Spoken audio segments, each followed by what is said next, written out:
¿Qué tal? ¿Cómo están? Aquí otra transmisión, otra entrega de filosofía crítica.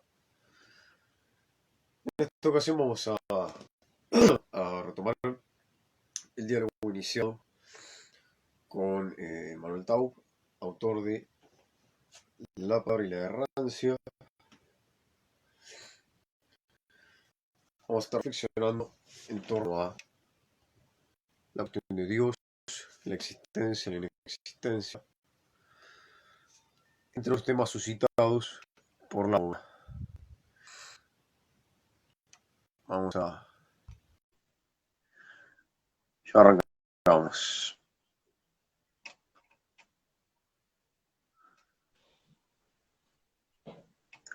¿Estás, querido? ¿Cómo estás? ¿Todo bien? Sí, sí, sí, medio torcido. Yo estoy al derecho de vuelta, estás vos, pero bien, bien, bien. Acá acomodando, tengo que comprarme el cosito. El cosito, se me rompió el cosito el cosito para sostener esto. El Ahí está. del trípode, algo así, ¿no? Sí, sí, sí, sí, pero bueno, ahí está. Bueno, ¿Todo ahí quedó. bien? Bien, acá un poco de fiaca, pero bien, tranqui. ¿Vos? Bueno, me parece bien, bien, por suerte, todo muy bien. Acá, Bueno, acá, en la tarea. así es. Sí, sí, sí, sí. No es la lucha es otra. Nosotros podemos llevar adelante la tarea de pensar, que eso es un montón. Es nuestra tarea, sí. Y es bastante pesada. Sí, sí, sí, sí. Ah, mira, con cigarrillos lo hice. Espera, voy a sacar un par. A ver. Ahí está, ahí está. Así lo tengo derecho, esto. Espectacular. Mira, un trípode totalmente falso. Ahí está. Ahí está. Sí, Sí, yo cuando arranqué agarraba una pila de libros, la apoyaba contra el respaldo de la silla, mandaba el celular ahí a la mierda. sí, sí, Y bueno, si se caía, bueno, totalmente. gajes del oficio. Tengo, sí, hay que aprender. Soy medio bruto para esas cosas. No para aprender, va, para aprender también, pero sobre todo para poder poner derecho lo que está torcido en Instagram y en la vida. Sí. Bueno, la vez pasada hablamos mucho de la caca. No, no sé si seguiste reflexionando o desarrollando eso. Sí, sí, sí, totalmente. No solo seguir desarrollando, yo te dije que venía desde un libro que en verdad un texto estoy escribiendo y finalmente decidí que ese texto va a salir el mes que viene. Así que eh, estoy terminando de un deadline que me pasé sobre Benjamin, y tengo un deadline nuevo sobre Rosenzweig porque es el aniversario, se cumplen 100 años de la Estrella de la Redención, pero entre medio el mes que viene voy a, digamos, clarificar mis notas sobre este texto que es El ser y la caca y se van a publicar, así que voy a mantenerlos ahí con esas ideas. Bueno, Un buenísimo. texto de mierda, va a ser un texto de mierda, Un texto de mierda. Un texto, exactamente. una cagada. Exactamente, así que ese texto, Y pero bueno, ya bueno, agotamos, en, agotamos sí, todas las metáforas van al mismo lugar, ya totalmente. agotamos la semana pasada todo esto.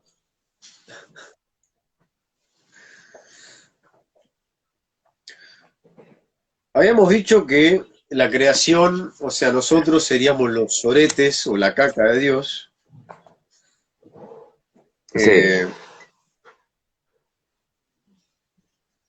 pero vos acá en la palabra y la rancia no decís que Dios crea cagando, no, no, no, sino que crea en su decir. sí, totalmente. Si querés lo podemos empezar a desarrollar. A mí me interesa siempre y por lo menos en mis estudios sobre pensamiento, o desde el pensamiento judío, porque no son sobre, sino desde el pensamiento judío, eh, lo que encuentro ante todo son tres tipos de lenguaje diferentes, ¿sí? Un lenguaje creador, ¿sí? Que es el lenguaje divino, que Dios dice y crea, es una potencia ese lenguaje. Y lo interesante también de ese lenguaje es que solo aparece en la primera parte del texto del Génesis, ¿sí? En el texto, en lo que es Bereshit, el Génesis, los primeros 6 días Dios crea a través del lenguaje, donde dice crea, y después, de alguna manera, como autorreflexiona, vio que eso estaba bien, ¿sí? Y quedó. Y después ya el lenguaje divino no es un lenguaje creador, es más, eso se ve claramente en la diferencia entre la creación del mundo o el ordenamiento del mundo y la creación del ser humano, y la segunda creación del ser humano, que es una formación. Es más, en hebreo bará, la palabra crear, se utiliza solo en esa primera parte, en esos 6 días, y después Dios forma, ¿sí? Y ahí aparece justamente el ser humano desde la materialidad, ¿no? Porque lo forma desde el humus de la tierra.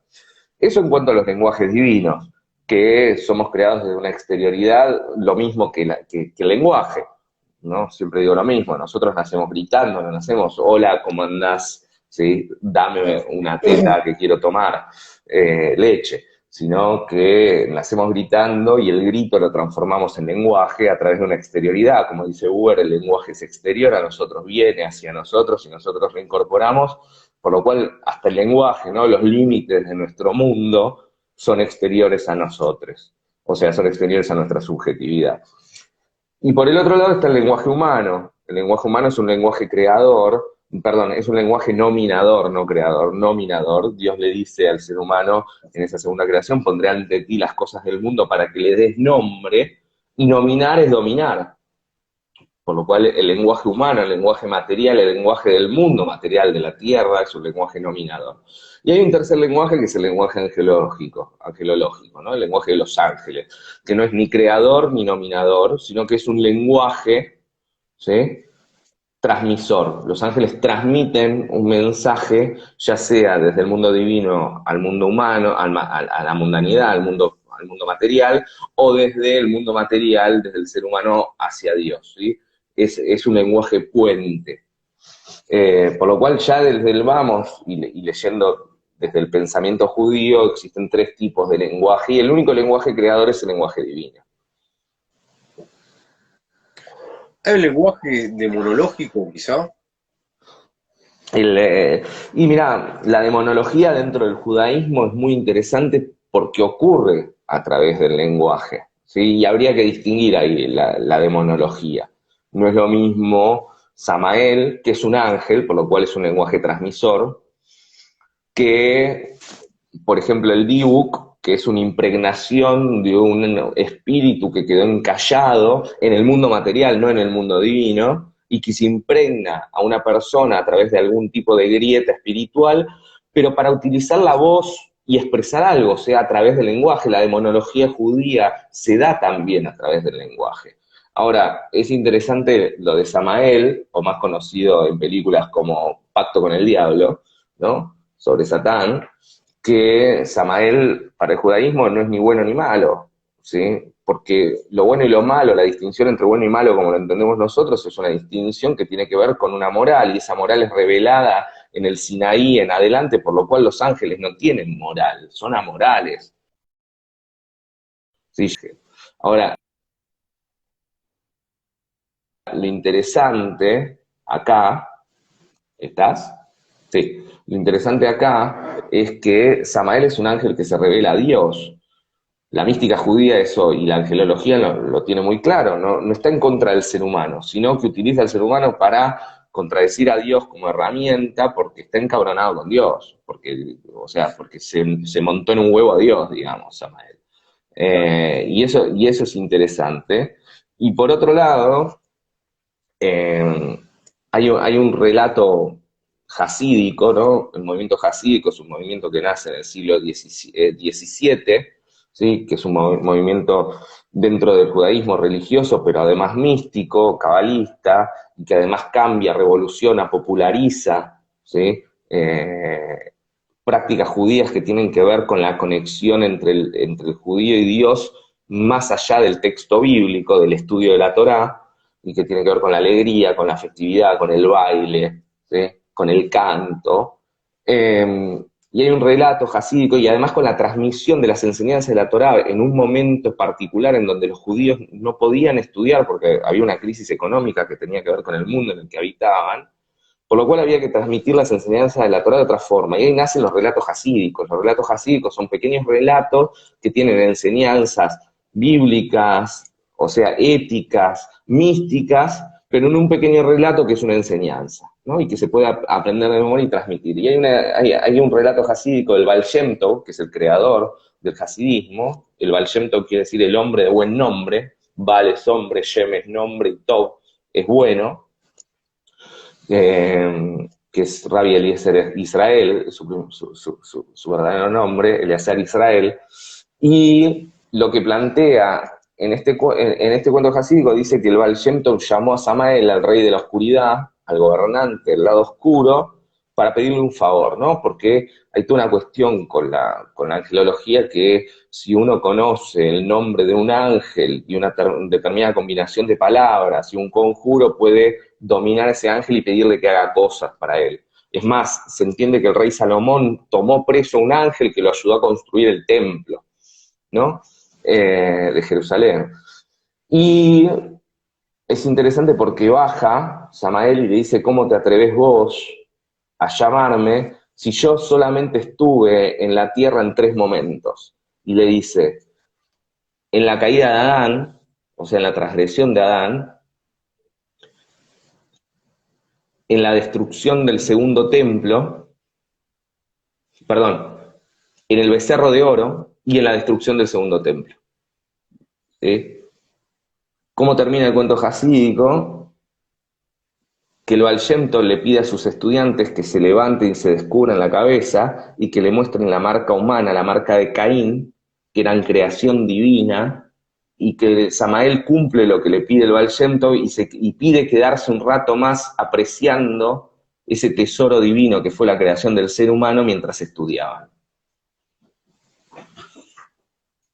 Por lo cual, de entender que, bueno, estos temas del lenguaje, pero también que la demonología en el judaísmo es muy particular y tiene diferentes figuras, y que Samael, o Satanael, o Satán, no es mala ni buena.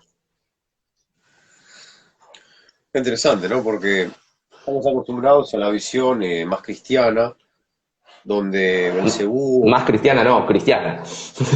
Muy cristiana.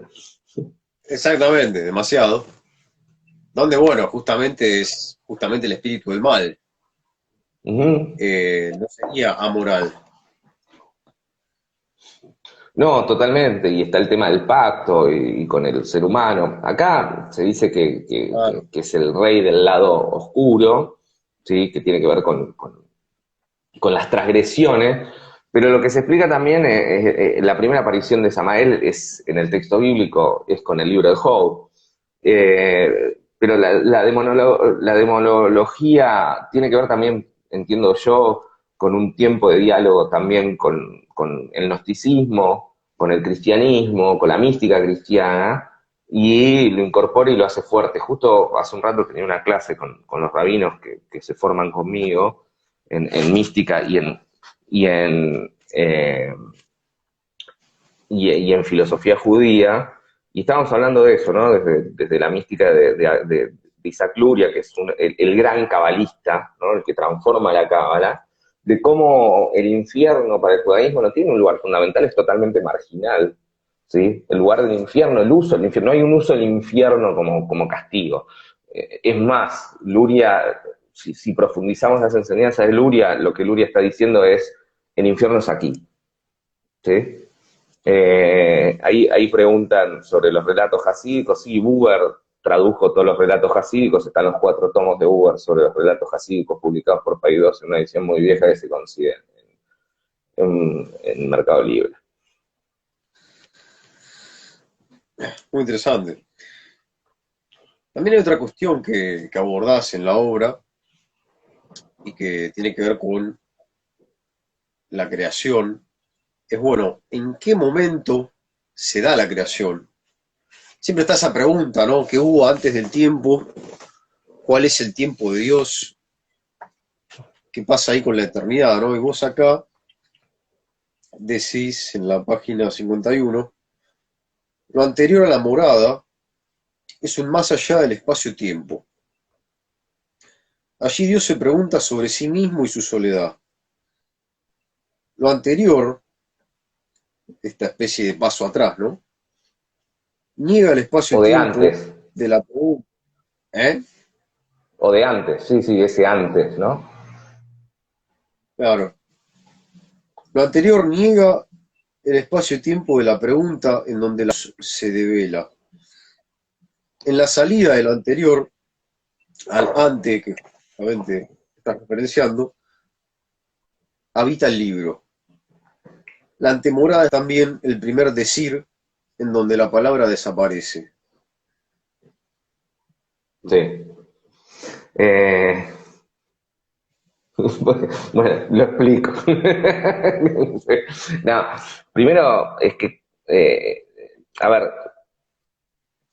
si entendemos los judaísmos, porque no hay un solo judaísmo, como tradiciones narrativas e interpretativas, ¿no? La tradición bíblica, la tradición rabínica, la tradición filosófica, la tradición mística, dentro del judaísmo, que son todas partes del judaísmo, en el mismo lugar y que parten del mismo texto, ¿sí? O por lo menos de la misma revelación, que después, en un momento histórico, se vuelve una textualidad. Ahora, lo interesante es que no se puede pensar el judaísmo desde una perspectiva temporal única o cronológica o como una linealidad. Es más, Germán Cohen explica que la historia es una creación profética, que quienes crean la interpretación de que hay un punto de partida basándose en el libro del Éxodo, ¿no? En el relato del Éxodo, no había libro ahí, en el relato del Éxodo, la salida de Egipto y la llegada a la tierra prometida, y que eso se transforma en un ideal futuro de partir de un tiempo originario y de opresión y llegar a un tiempo mesiánico de paz entre todos los pueblos. Ahora, esa es solo una forma de temporalidad judía, porque el judaísmo vive cíclicamente sobre esa temporalidad lineal, porque el tiempo judío está dado por la lectura del texto bíblico, de la Torá, del Pentateuco. Todos los años leemos y eso marca las festividades, y marca las celebraciones, y marca los recuerdos y lo que hay que conmemorar. Y además se lee todas las semanas un fragmento de la Torá y del Pentateuco, que eso marca una circularidad y todos los años se termina y se vuelve a comenzar. Pero además hay atemporalidades, o sea, el judaísmo habita diferentes dimensiones al mismo tiempo, y esa es la complejidad para el propio judaísmo. Porque, por ejemplo, el texto bíblico se transforma, ¿no?, desde determinadas decisiones teológico-políticas que tienen que ver con cuándo se vuelve libro, entre lo que sería el menos uno y el uno, dos, ¿no? El menos uno y el uno del tiempo cristiano.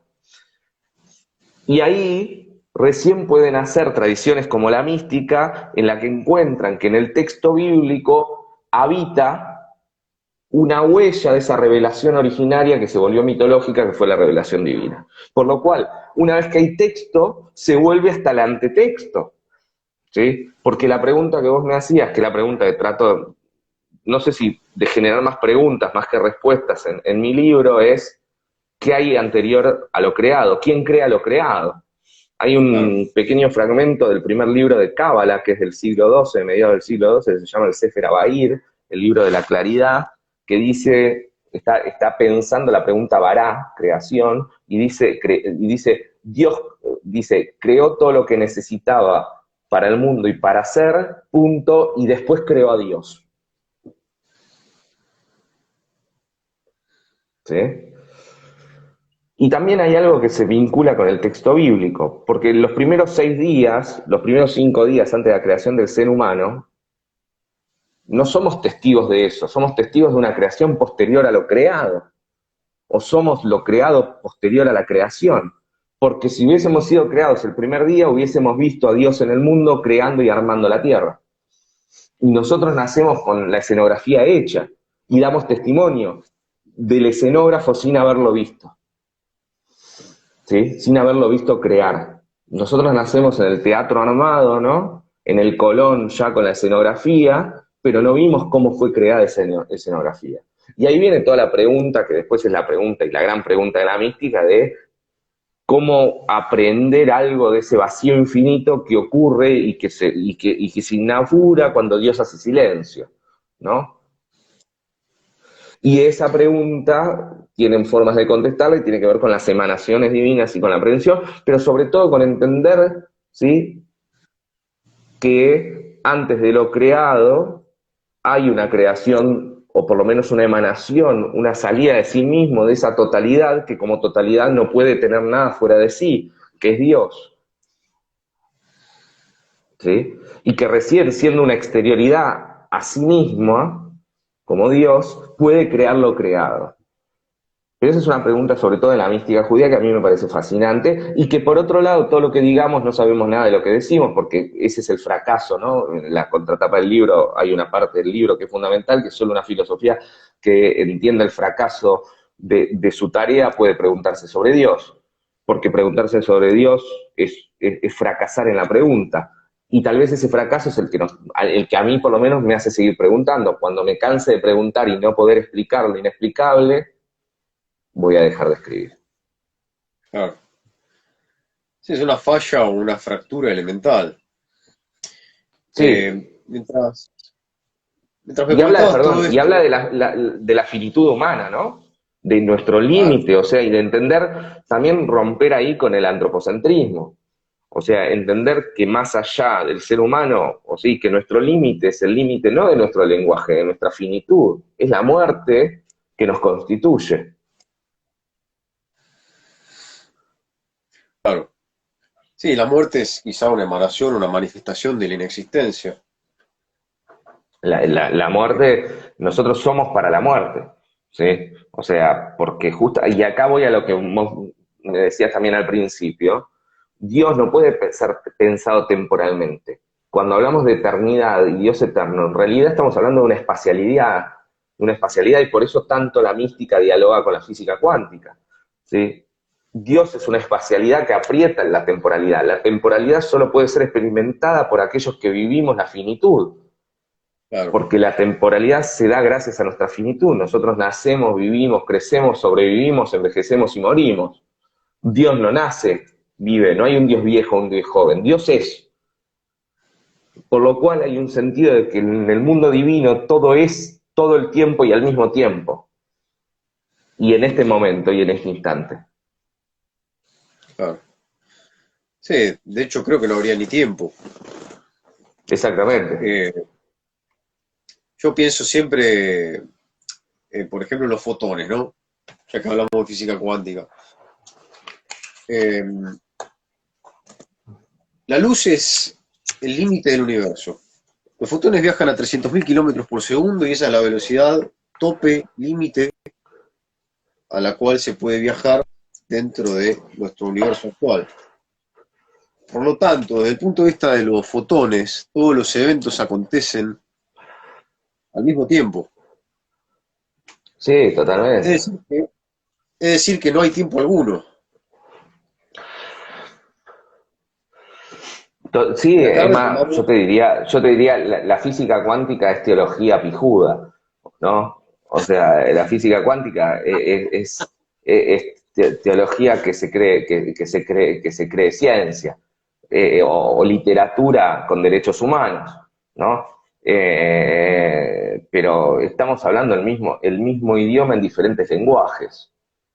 sí, Porque decir Dios es decir espacialidad y no temporalidad, una espacialidad que está pasando todo el tiempo. En realidad todo está sí, pasando todo el tiempo. Yo soy muy fanático de las películas de gore ¿no?, de terror.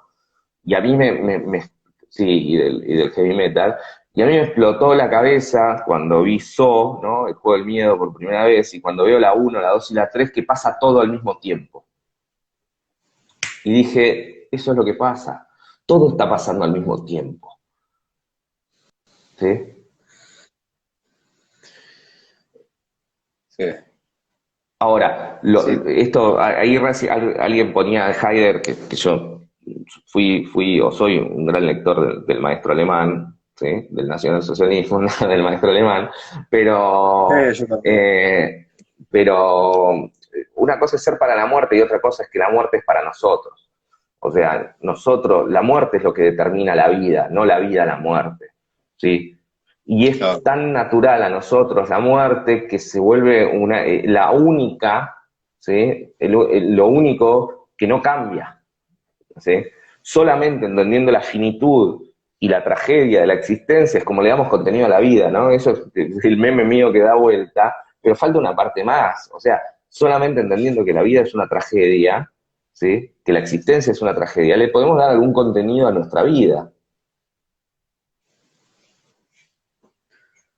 Sí, ya que mencionamos a Heidegger, todo lo que venía comentando acerca de Dios y de la mística, me recuerda al concepto de Leibniz, ¿no? De evento apropiador en los aportes, en cómo el ser se funda como abismo y como Grund, es decir, como protofundamento,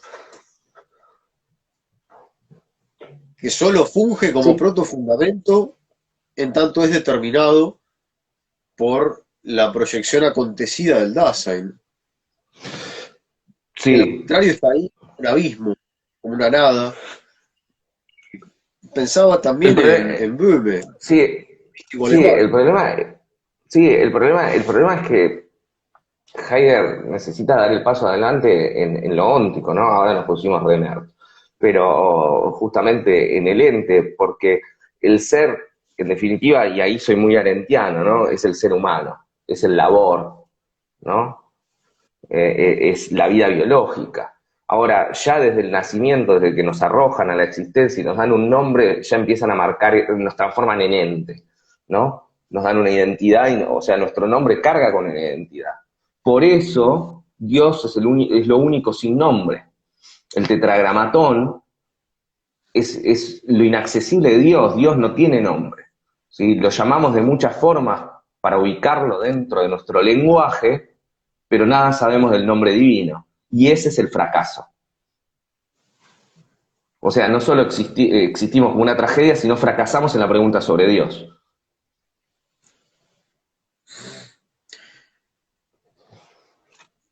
Dios tiene rostro. Si lo tiene, lo esconde muy bien, te diría.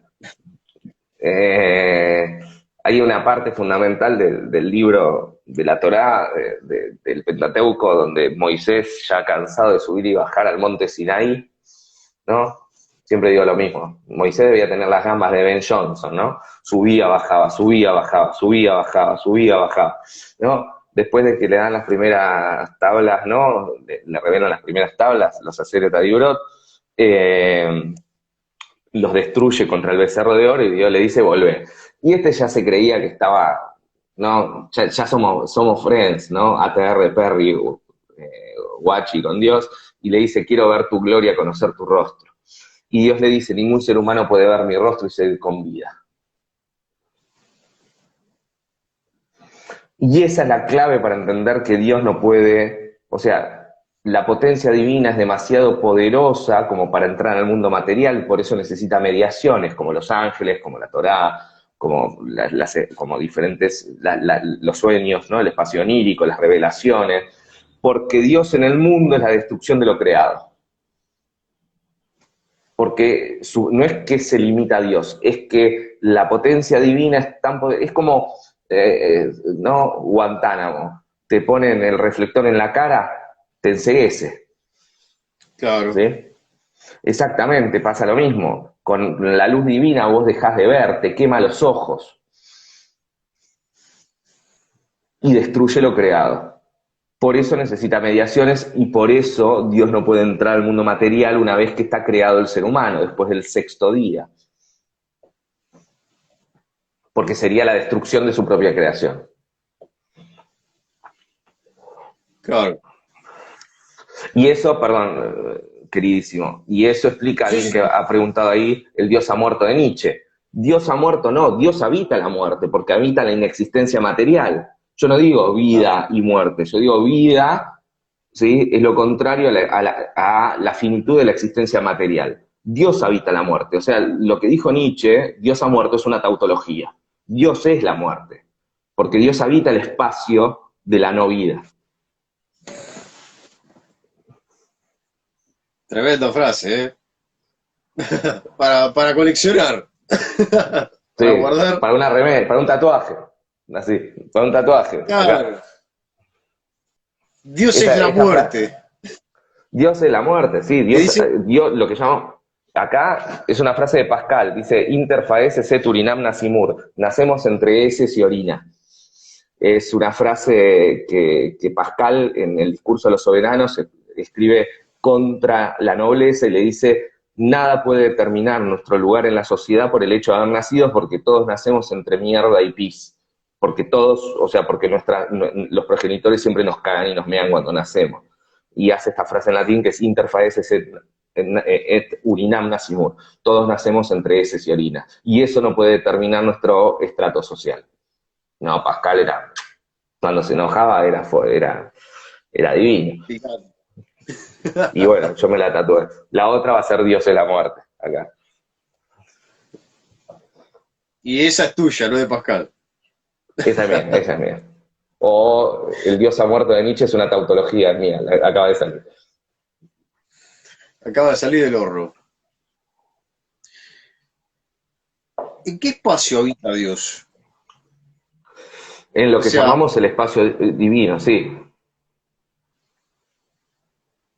A ver, es interesante porque, por ejemplo, el Shabbat, como vos sabés, el día de descanso, que el primer día de descanso es el descanso divino, el Shabbat de Dios, después de la creación, y dice que nosotros tenemos que descansar porque Dios descansó de su obra de creación, y además es como dice Hermann Cohen, es el primer derecho social, ¿no?, que aparece en la Biblia, porque tenés que descansar vos, tu familia, tus esclavos, ¿sí? Siempre hay que llevarlo a nuestro tiempo, o sea, los trabajadores, tus animales, la tierra, todo tiene que descansar ese día. ¿No? Es un día de inoperosidad, a mí me gusta en italiano como suena, ¿no? Inoperosidad, que es no laboriosidad.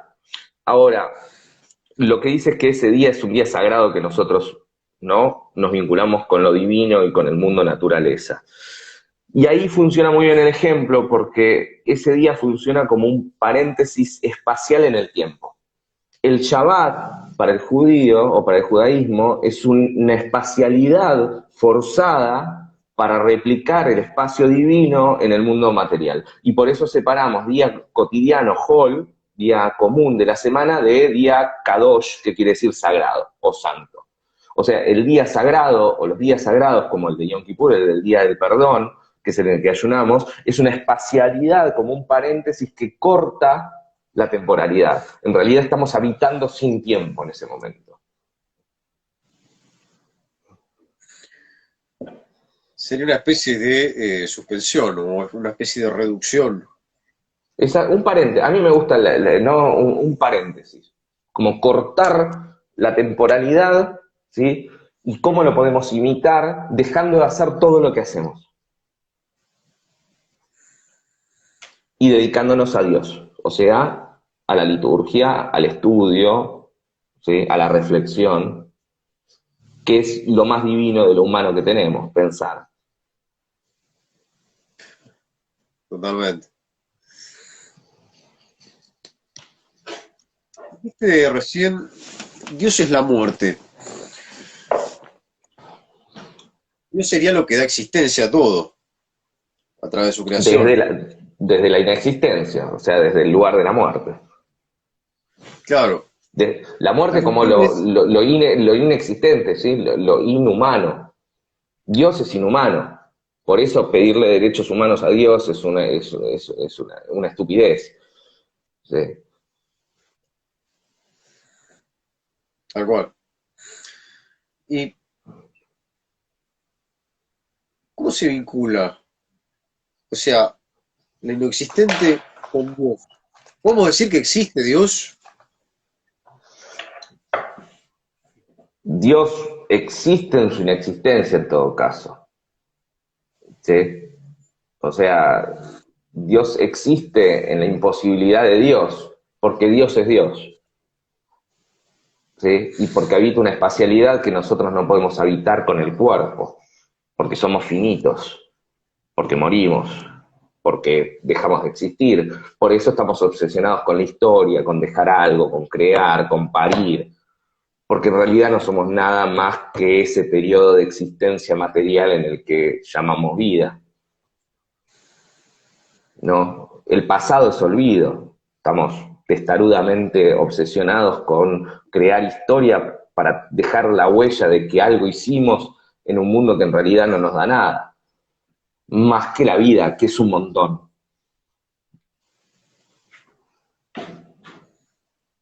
Sí, coincido. También mencionabas antes el hecho de que Dios, antes de crear todo, creó todo lo que él necesitaba para hacer. ¿Hay una autopoiesis en Dios? ¿Se autocrea Bueno, Dios? te lo voy a contestar desde la mística, ¿sí?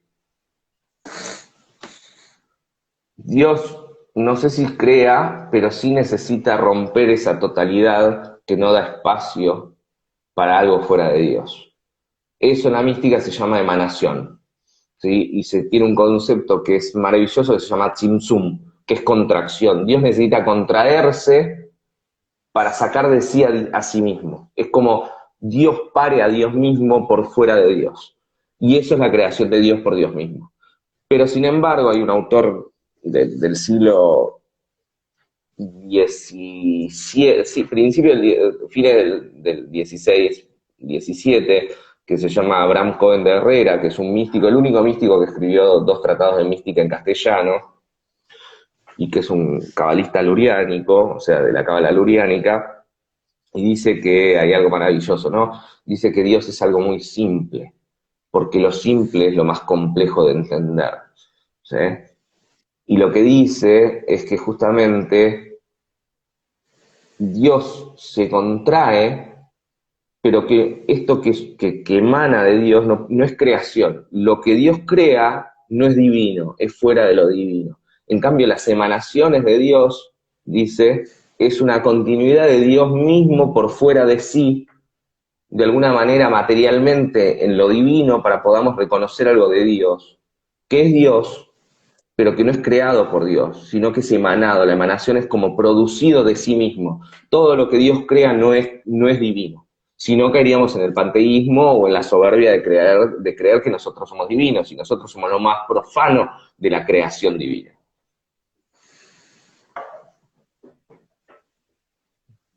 Sí, totalmente. Es como cuando Heidegger trabaja los conceptos de donación, lo dice el tiempo y ser, ¿no? Es gibt sein, es decir, se da, ser. Pero esa donación supone necesariamente una retracción o una sustracción del ser mismo, Uh -huh. que permite la patentización de lo ente. Sí, lo que pasa es que ves cómo podemos dialogar en física cuántica de Heidegger. Heidegger era muy judío. Y acá el viejo se está apretando. No, bueno, está la idea, se sabe que en el escritorio de Heidegger había un tomo de La Estrella de la Redención de Rosenzweig, ¿no? Por lo cual es un lector de uno de los pensadores más geniales de la historia del pensamiento judío, que es Franz Rosenzweig. Yo creo que, pero en lo que no es judío Heidegger es que el pensamiento heideggeriano se eleva y mira hacia arriba.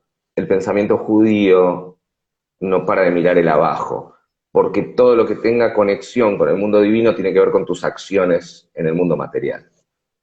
Que eso es lo que yo llamo ontoterapéutica, ¿sí? Que es el título de mi libro nuevo, que va a salir el año que viene. O sea, la ontoterapéutica es transformar, ¿sí?, eso que nos conecta con la divinidad en una ética en el aquí y ahora.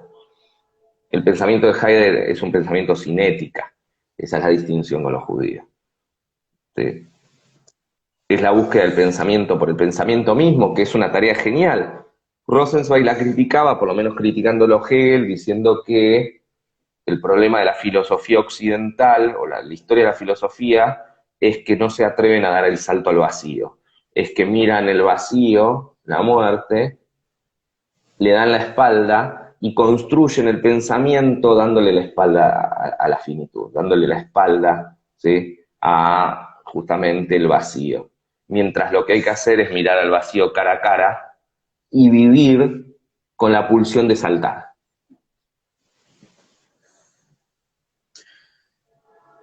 Lo que marcás me recuerda a la postura levinasiana, ¿no? Donde hay una Sí, sí, superación desde el punto de vista ontológico a partir de la ética y de la, digamos, la experiencia originaria del cara a cara, sí. Bueno, donde se nos ahí, revela, mira, sí, mira, hay una entrevista que se llama, si no me equivoco, El tiempo, el amor y filosofía, Heidegger, y si no me equivoco, a Heidegger, a Levinas, creo que es del 82, lo estoy diciendo en memoria, que se llama, que está en un libro, en castellano está en un libro compilado de entrevistas y textos varios por pretextos, creo que es Entre Nosotros, y en esa entrevista el entrevistador le pregunta a Levinas cuál es la diferencia entre el otro y el semejante, ¿no? Que en francés es la misma palabra, con mayúscula, etro. Y y Levinas, pobre Levinas que lo nombro como en alemán, Levinas le dice, vayamos al texto bíblico y te lo voy a explicar desde la teología. Dice, cuando, y toma el ejemplo de Caín y Abel, ¿no? Primero dice que Dios solo se revela y solo puede expresarse a través del lenguaje, por lo que cuando Dios se expresa es en el amor al prójimo o en la relación y en la responsabilidad con el otro, o en el amor a Dios mismo, que es el primer mandamiento. Pero después toma el caso de Caín y Abel y dice, cuando Caín le responde a Dios a la pregunta, ¿dónde está tu hermano? Y Caín le responde, ¿acaso soy yo el guardián de mi hermano? Lo que dice ah, Levinas es que Caín no está haciendo ni mofándose de Dios, ni ocultándole algo, sino que está respondiéndole sin responsabilidad. Lo que dice Levinas es que en la respuesta de Caín lo que hay es pura ontología. Yo soy yo y él es claro, él. Que lo que falta es la responsabilidad. Y la responsabilidad en el texto bíblico, y por eso dice para mí, ¿sí?, el otro es el semejante, el prójimo. Porque el prójimo es el otro con responsabilidad, que es posterior a la revelación sináica, que es donde se revela el no matarás, que en realidad es altitzraj, que quiere decir no asesinarás. Entonces, lo que dice es la respuesta de Caín a Dios, es una respuesta sincera, pero es una respuesta ontológica. Yo soy yo y el otro es el otro. No hay ahí es responsabilidad. claro, y ahí hay toda una crítica al concepto de teoría, ¿no? Teoría como pensamiento puro y exclusivamente contemplativo, que justamente, como decías, ¿no? Mira lo vacío, lo contempla, pero no da el salto, no se abisma. O por lo menos ni siquiera camina sobre el borde, ¿no? Con el piecito en el aire, que ya es bastante. O sea, el tema acá es no negar la muerte sabiendo que la muerte es lo único que nos define. No negar el abismo sabiendo que siempre podemos saltar al abismo. Por eso entiendo que la decisión radical de mayor libertad humana es la muerte, es decidir tu propia muerte. Porque nacer no podemos elegirlo, morir sí. Y no vengan ahora a decirme se te puede caer el piano porque Dios no está contando la cantidad de pianos que va a tirar todos los días en la cabeza de la gente. ¿Sí? Dios está en una playa rascándose los huevos. Ya hizo un montón, creó. ¿Sí? No tiene tiempo para contar la cantidad de pianos que le va a tirar a la gente en la cabeza para que se mueran azarosamente. No, el azar es parte de la vida material, no es parte de que Dios anda tirando pianos, ¿no? Además, con lo que sale un piano de cola, o sea, ¿para qué va a Ah, tirar mirá, tantos pianos? claro. Bueno, antes preguntábamos, bueno, ¿en qué espacio habita Dios? Bueno, ahora sabemos que está en una playa rascándose las bolas Sí, o la concha, o las con dos la cosas, concha. concha huevo, concha huevo. Exactamente. Eh, eh,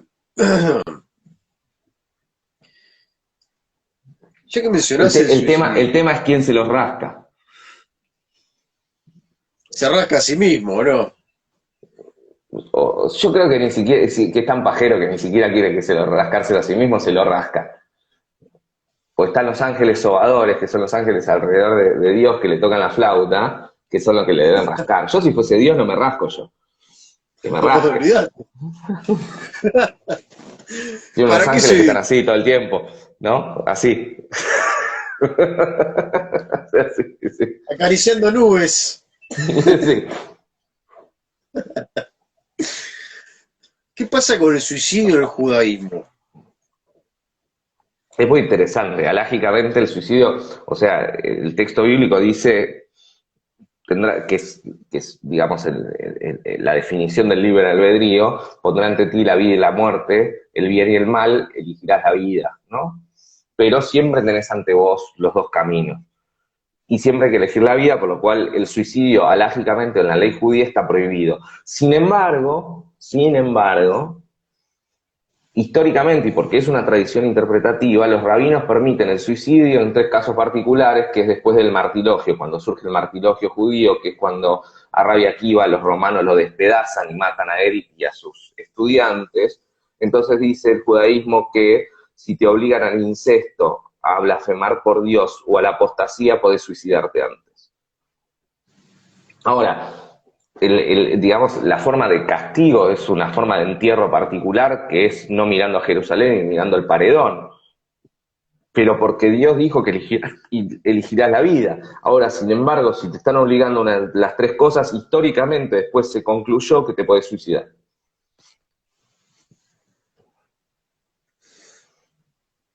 ¿Qué creo yo del suicidio? Que es la decisión más libre que podemos tomar y más humana, la libertad más humana y radical que podemos tomar es decidir nuestra propia muerte, ya que no podemos elegir nuestra propia vida. Claro. ¿Hay libertad en la inexistencia de Dios? ¿Es libre Dios? ¿O está más allá de eso? Yo creo que la libertad es un concepto humano, ¿sí? Que además hoy en día no funciona, ¿no? La libertad como uno de los parámetros o los pilares de la modernidad es una teatralización de la libertad en el mercado. Hoy en día creo que de eso se vale la subsistencia del capitalismo, ¿no? Ya no existe cuán libre sos, sino cuánta libertad tenés en el mercado. Y por eso, justamente porque el capitalismo es el gran virus, ¿no? Que absorbió y contaminó todos los conceptos modernos, es lo que permite justamente transformarlos y transformarlos en valor. La libertad es un valor de mercado, no es un ideal Claro. ya.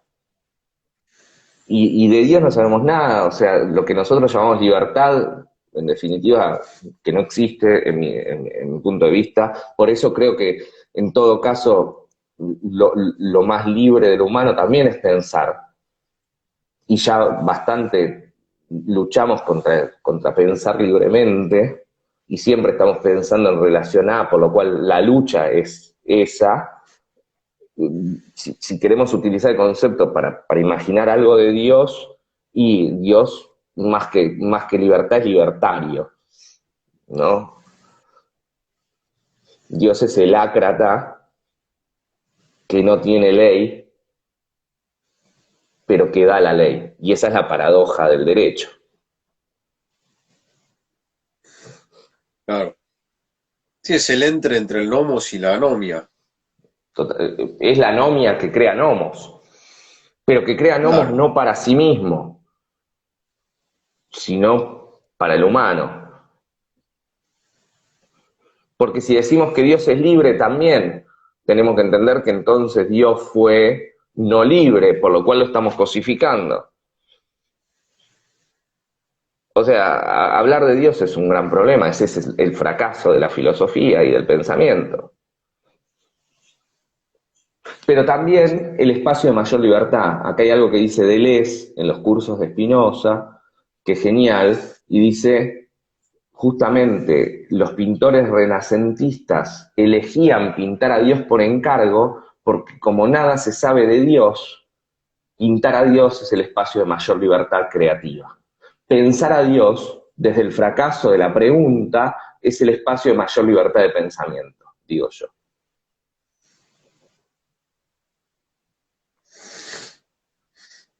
Sí, totalmente.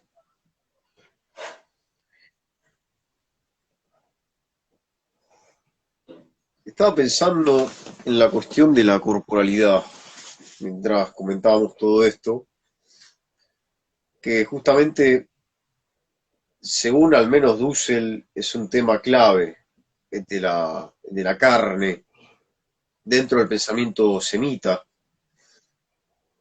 y lo analiza en Marx, que se sitúa Sí, desde la corporalidad viva, sufriente, digamos, desde la carne y sí, del cuerpo del trabajador. sí, a ver, ahí en el libro, en la palabra de la errancia, yo pongo que el inicio del capitalismo se da con la expulsión de Adán y Eva, de Adán y Jabá, del paraíso, ¿no? Del Gan Edén, del huerto divino. Porque Dios le dice, bueno, vayan ahora al tiempo y tienen que trabajar para crear su propio sustento. Y todavía es más cínico, porque en Caín y Abel, cuando a Caín le dice vas a llevar, ¿no? O sea, el castigo a Caín es, y ahora vas a trabajar la tierra y la tierra nunca te va a dar fruto. Esa es la humanidad, ¿no? Ese es el capitalismo, nunca te va a satisfacer de todo lo que creas y nunca vas a poder satisfacerte con lo creado, o sea, con lo trabajado, porque siempre va a ser insuficiente. Ahí nace el capitalismo, y la lógica capitalista es un castigo de Dios al ser humano. El trabajo es lo peor que nos puede pasar, el trabajo, ¿no? En ese sentido, porque es un castigo divino. Si los chabones estaban en bolas y disfrutando de los frutos en el Gan Edén, en el huerto divino, la transgresión lo obligó a trabajar. Entonces, la corporalidad nuestra está hundida en la fuerza de trabajo. La fuerza de trabajo es el mayor de los males. O sea, el trabajo es el mayor de los males. Y nosotros somos la fuerza de trabajo. Ya porque desde Dios, ¿no? Cuando aparece toda esa parte del relato bíblico. Claro. Al menos en el actual modo de producción, bueno, la diferencia sería que eh, una clase, que es la capitalista, explota a la clase desposeída. Sí, Eh, no es Dios y no. el que en O este sea, caso está explotando a una clase de no, los seres humanos. Lo interesante es que Dios no explota a nadie. Dios no le interesa explotar, pero le dice, vos vas a trabajar y se van a explotar entre ustedes. Igual, como recordarás, Marx dice que la alienación, ¿sí?, también es del capitalista hacia los que están arriba de él. Sí, O sea, todos estamos alienados a otra cosa. La escala de valor, o sea, la escala de valor productivo o la historia de los medios de producción no es solo del burgués al proletariado, sino también del burgués en el burgués mismo. totalmente. A ver, acá dice mi gran amiga María, si no me equivoco, en el Talmud se dice que el castigo por no darle espacio al Shabbat es que se acorta la vida. En realidad hay que buscar la parte del Talmud, pero lo que se dice es que justamente Dios todos los años, a través de nuestras prácticas y nuestra vida y nuestro cumplimiento, ¿no?, de las mitzvot, que eso pasa en Yom Kippur, decide si seguimos viviendo un año más o no. ¿No? El peaje es anual para el judaísmo. Cada año tenemos que hacer teshuvá, tenemos que volver sobre nuestros mismos pasos para ver qué fueron nuestros... O sea, solo si nos podemos perdonar a nosotros mismos podemos perdonar al otro. Y Dios todos los años pone en tela de juicio nuestra vida y nos vuelve a inscribir a un año más de vida. Pero el Shabbat es uno de los fundamentos y uno de los pilares de la vida judía, por lo cual no cumplir el Shabbat sería como una de las mayores transgresiones. El tema es que, ¿por qué no cumplirlo, no? o qué te hace, o qué es descansar. El Shabbat es el día más normativizado del judaísmo, donde más cosas tenés que hacer, pero cosas que se diferencian y que tienen que ver con la relación con lo divino y con lo mundano, y que se diferencia con tu día laboral. Para mí, dedicarme un día como el Shabbat a estudiar y reflexionar es hacer Shabbat.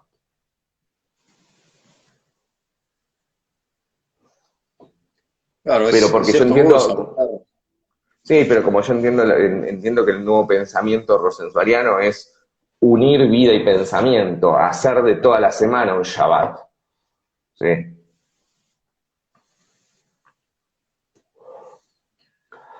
¿Se puede hacer eso?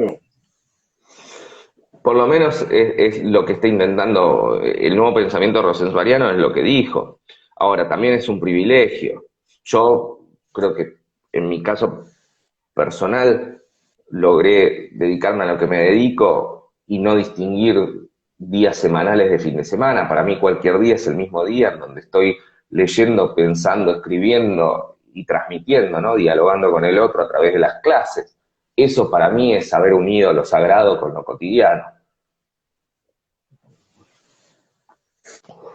Y ahí noto, ahí llamo ¿no? A George Steiner. No hay nada más maravilloso que la educación, y a Uber, ¿no? Que abrir una ventana, señalar un camino y comenzar un diálogo junto a un otro, ¿no? A un alumno, a un estudiante, a un colega, a un amigo, a una pareja, ¿no?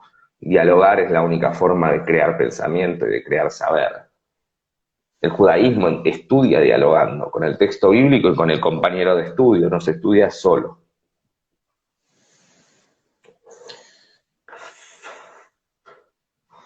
Ya para ir, para ir cerrando, porque no sé, quedan unos 3 minutos y Instagram ahora me los corta, lo vivo. Eh, tengo la bota ahí de Sí, Zuckerberg en la cabeza. sí, yo soy muy agradecido a vos por estos espacios y por poder dialogar. Bueno, el agradecido soy yo, Emma. Eh, y bueno, cuando quieras, no Sí, acá sé. estaremos, pero tenemos 2 minutos antes de que te pise Zuckerberg.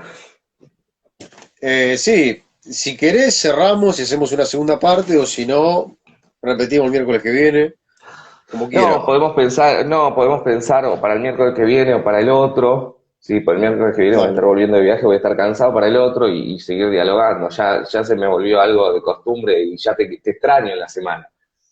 Ah, bueno, yo también. Así que dale, de una. Eh, el miércoles que viene. Justo te iba a preguntar, pero ya no hay mucho tiempo para desarrollar, quedan 2 minutos.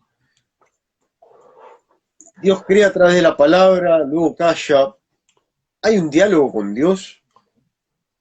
Sí, y el diálogo es la única forma de vincularnos con lo divino. La pregunta es si dialogamos directamente con Dios o a través de estos mediadores. Para mí, nuestra palabra se eleva a lo divino a través de un lenguaje angelológico. Ahí está la función de los ángeles llevando nuestra palabra, porque no sabemos qué idioma habla Dios, pero los ángeles sí se vinculan dialógicamente con Dios. Por lo cual los ángeles son como, ¿no? El conversor de la tele que transforma la onda en un programa.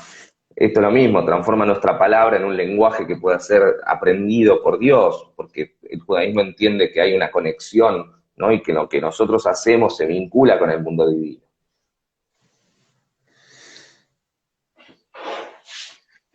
Tremendo. Bueno, Emma, minuto Gracias. final, así que te mando Un un gran abrazo, abrazo. Porficio. Y en 2 semanas organicemos otra charla para seguir dialogando. Dale, dale, dale. Y gracias Y a bueno, de todos ya, los que están acá presentes. gracias a toda la gente. Bueno, agradecido con vos soy yo. Y bueno, seguiremos conversando sobre todas Dialogando. estas cuestiones. Y pensando juntos, Gracias. porque es la única forma de pensar, ¿eh? O sea, y esa es la diferencia con Heidegger, que pensaba solo. Después, cuando pensás solo, terminás siendo nazi, ¿no? Cuando pensás con el otro, te das cuenta y ahí está Arendt, ¿no? Que la pluralidad es lo que constituye lo humano. Bueno, excelente. Para terminar, quedan 5 segundos, así que gente,